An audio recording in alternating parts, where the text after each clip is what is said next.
Before Schwinn, before Trek, before America had a bicycle identity really at all, there was one man who saw a strange, towering machine and decided he was going to build an empire around it. His name was Albert Pope, and for a moment in time, his company didn't just sell bicycles, it defined them in America. This is the story of Columbia Bicycles.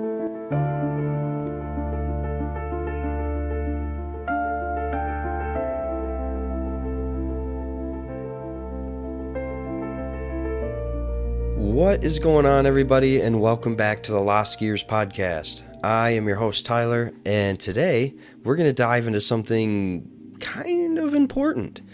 The first true bicycle empire in the United States. As said in the intro, it's not Trek, it's not Schwinn.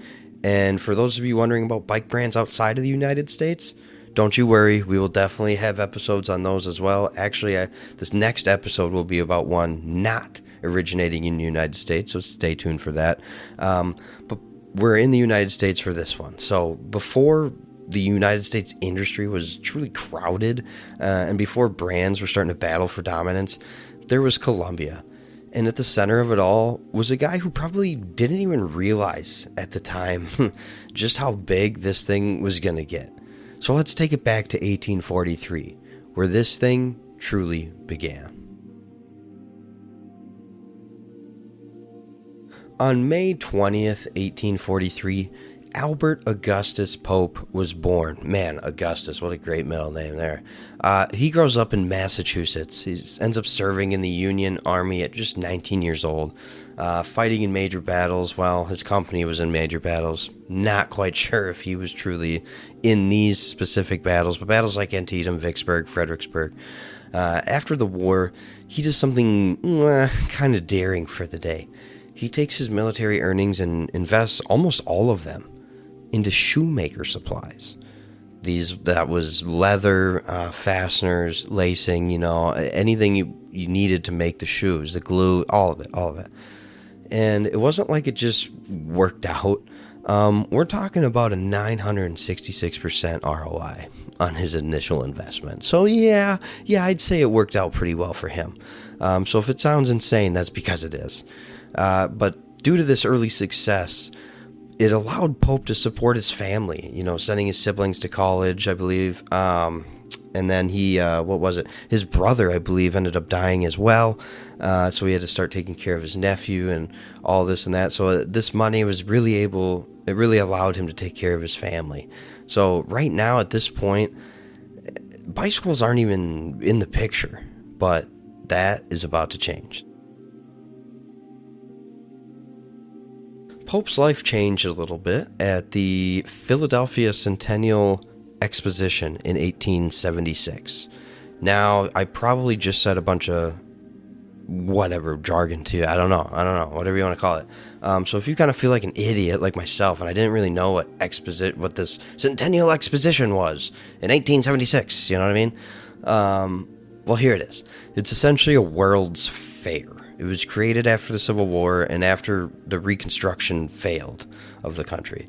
Plus, Americans at this time were still trying to prove to each other kind of who was superior, so it was an opportunity for them to prove to each other, but also there was 37 other countries that happened to be at the Philadelphia Centennial Exposition of 1876 as well.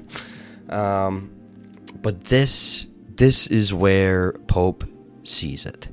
The high wheel bicycle. If you've been with our podcast before, we've talked about the high wheel bicycle. Seeing it for the first time back in the day must have been astonishing. I couldn't imagine. We don't know whose bicycle he really saw, but it was believed it was probably some sort of Baltimore-based importer, importing English bicycles. But either way, he's kind of hooked. And he's not just casually interested. He starts to kind of become obsessed with it. He wants to study it, understand it, improve it, and damn it, he wants to build it. So he starts moving, quite literally. He travels over to Europe to start studying these just amazing machines. He was obsessed. By 1876, he's launching what becomes Pope Manufacturing Company. Initially, he was selling things like air pistols and cigarette machines. But in 1878, things begin to shift. He starts importing his own high-wheel bicycles from England. And then it's time for that massive risk. Again, something he's already done and he won earlier on in life. He takes $4,000 to import 50 bicycles. $4,000. $4,000 in 1878 is equivalent to $130,000 to $135,000 in today's money. According to Google. Listen, you're welcome. You were going to Google it anyway. I understand. It's all good. Now you don't have to. I've done it for you. But Pope doesn't want to just continue to import these bicycles. He wants to start building them here in America. So Pope hopped on a train with his Excelsior Deluxe. That was the bicycles he was importing at the time. Those imported high-wheelers. And he rode it to Hartford. He hopped on a train with the bike, and he rode the train to Hartford, Connecticut. From the train station, he decides to ride it to the Weed Sewing Machine Company. There's a gentleman there he meets by the name of George Fairfield, who was the president of the Weed Sewing Machine Company, and was willing to hear Pope's bicycle proposal.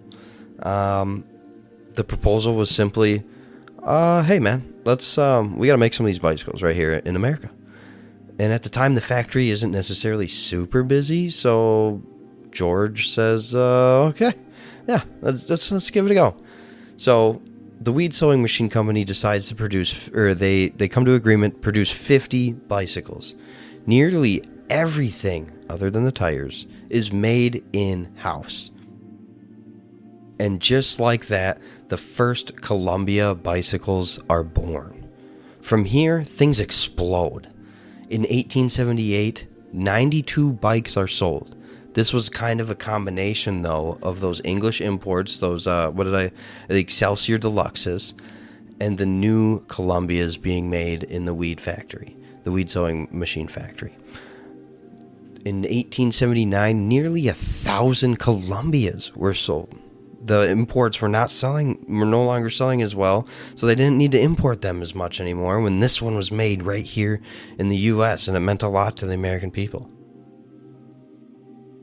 Mr. George Fairfield ended up kind of being involved in furthering the innovation. He helped improve the head tube design, early ball bearing systems, and different models and price tiers. This was actually huge. This was one of the first times we were ever seeing product tiers in cycling. They offered, for the Columbias, they offered the standard, which was $87.50. And then they offered the special, which was $132.50. You know, oh man, that'd be crazy. If I could get my hands on a Columbia high-wheeler for $132.50, that would be a steal nowadays. I'd imagine if you come across that bike, it is putting you back a few grand. And depending on what year it's from, we're probably talking well over that. So, but the big difference between the standard and the special had a closed Stanley-style head on it, which was very, very popular in Europe at the time, which ended up having like a built-in ball-bearing system, real early headset, if you will, super early. The special was also nickel-plated everywhere you could, so therefore higher price, more prestige. Real quick, before we move on, kind of a little interesting little tidbit here about Mr. Albert Pope. In 1880, New York City bans bicycles from Central Park, calling them dangerous, disruptive, and out of place. Well, I guess among horse-drawn carriages and the city's elite, sure, they could be out of place, I guess. That was their argument. But for Albert Pope, the man behind America's booming bicycle industry, this isn't just a park rule, it's a warning sign. If bicycles can be pushed out of Central Park, they can be pushed off public roads entirely. So Pope does something kind of bold. He organizes a test. He recruits cyclists to ride into the park anyway, knowing they'll be arrested. Awesome. He promises to cover every dollar of their legal fees. This isn't just reckless, it's kind of strategic. The goal is to force the courts to answer a bigger question. Do bicycles have a right to public space? Well, the riders are arrested, the case goes to court, and they lose. But Pope pays the legal costs, just like he said he would. And more importantly, he sparks something bigger. Because this moment helps ignite the early fight for cyclist rights in America. A fight that will eventually reshape the roads themselves. By the mid-1880s, Pope is thinking bigger than just the bicycles themselves. He starts acquiring other companies like Hartford Rubber Works, for example, so he can manufacture his own tires. That last step in truly manufacturing the entire bicycle in-house. Vertical integration. Does that sound familiar? This is the blueprint companies like Schwinn will later follow. He experiments with designs, high-wheelers, early safety concepts, the chain-driven bicycles that we've talked about here on the show before. And in 1888, he finally produces a true safety bicycle, the Columbia Veloce. Now, combine with that with the pneumatic tires, the lower frame, and increased accessibility, and suddenly the market just explodes for these bicycles.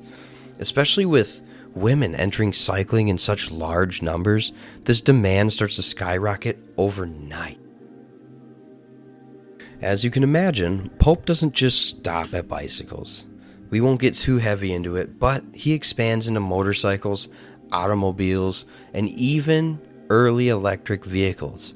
Trust me, the electric vehicle thing is kind of an interesting path to go down. We're not going to go down it here, but they were really developing something really early on that was actually kind of exciting. But like the times, labor strikes hit his factories. Costs rise, competition increases, and in 1907, Pope himself, but the company as well, files for bankruptcy. And then just 2 short years later, Pope, Albert A. Pope himself, passes away in 1909. The company regrouped after Pope's death and pressed on. However, in 1915, Pope Manufacturing filed for bankruptcy again after moving their headquarters to Westfield, Massachusetts just the year prior. By 1916, Pope Manufacturing was reorganized as the Westfield Manufacturing Company. In the 1950s, the company began to shift towards manufacturing school desks and chairs. However, the bicycles were still being produced. Now, these desks and chairs, well, okay, hold on, I'm getting ahead of myself here. Because around the 1960s, now the company began to be known as the Columbia Manufacturing Company. If you see a picture of a common American elementary, middle, or high school, I don't know if these items are across the world as well. I'd assume they got their own, but it's one of the main chairs that you'll see in any picture. And if you went to school in America, just imagine those little chairs with the little baskets on the bottom, which is allegedly probably for your books, but yeah, anyway, very, very common desks and chairs were being made by this company. And by the 1980s, Pope's original bicycle empire is gone. Now, before we wrap this one up, I believe Columbia Bicycles just kind of came back, but I don't know if they're operating under the same name anymore. So Columbia Bicycles is pretty much well wrapped. But there is one more interesting thread here that's worth mentioning, even if we're not going to go all the way down that rabbit hole yet. Because something you'll notice as we move through bicycle history is just how often these companies end up tied to something so much bigger.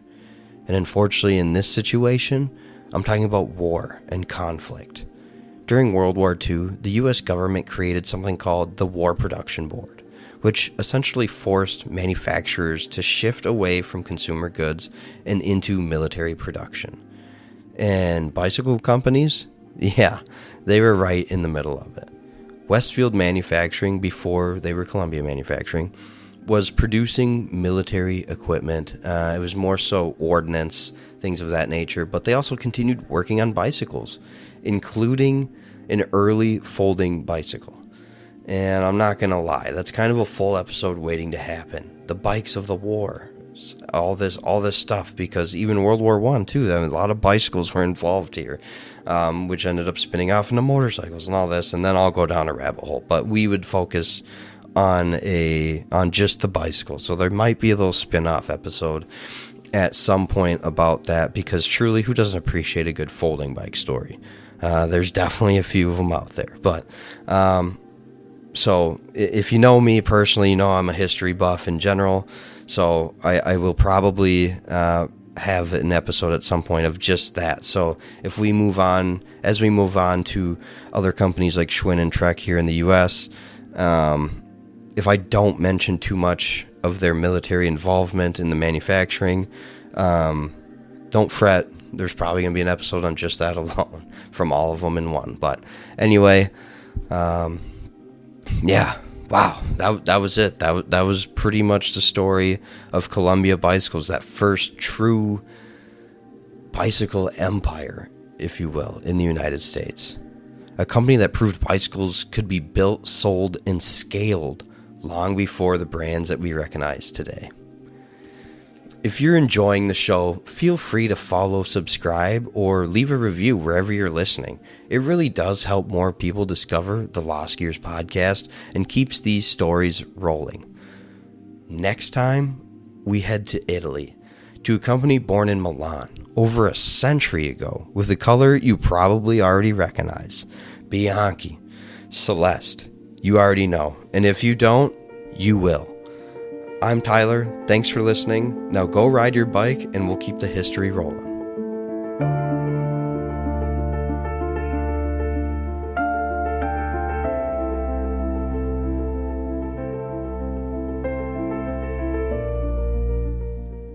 Sources for this episode include Pedaling Bicycles to America by Bruce D. Epperson and Colonel Pope and His American Dream Machines by Stephen B. Goddard.